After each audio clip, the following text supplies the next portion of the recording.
When you think about networking, people will forget what you say and what you do, but they don't ever forget how you make them feel. You need to think about the level of preparation. You need to understand how do you build out your network, which ways are you going to utilize your network, and then how do you maintain. So when you think about anything in life, the level of preparation, how do you get started? Who are you going to try and connect with? What platform are you going to use?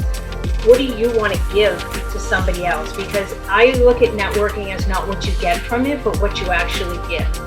So when you start thinking about building, right, I would encourage you to make this about the person you're trying to connect with. This is a two-way street. If you go into your networking approach as to not expecting anything in return, naturally it will just come, but it's more organic and it will tie into one of our other pillars, which is that authenticity. And then utilizing.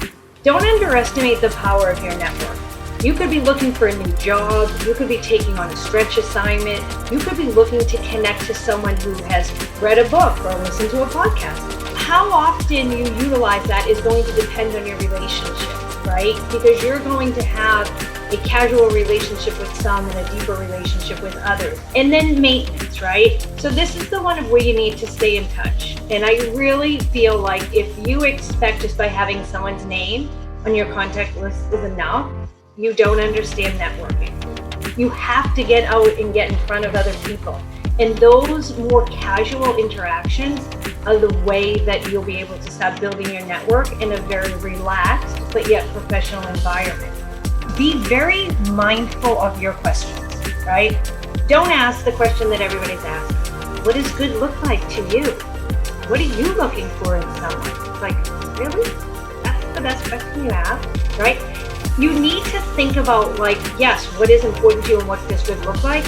But if you ask them a question and it's a, hey, what's the number one priority in your team, like Alex said, and they say to you it's about building pipeline. If you just go to your next question, you just ask them, think about this for a second, you just ask them, what is the number one priority for you when it's about building pipeline?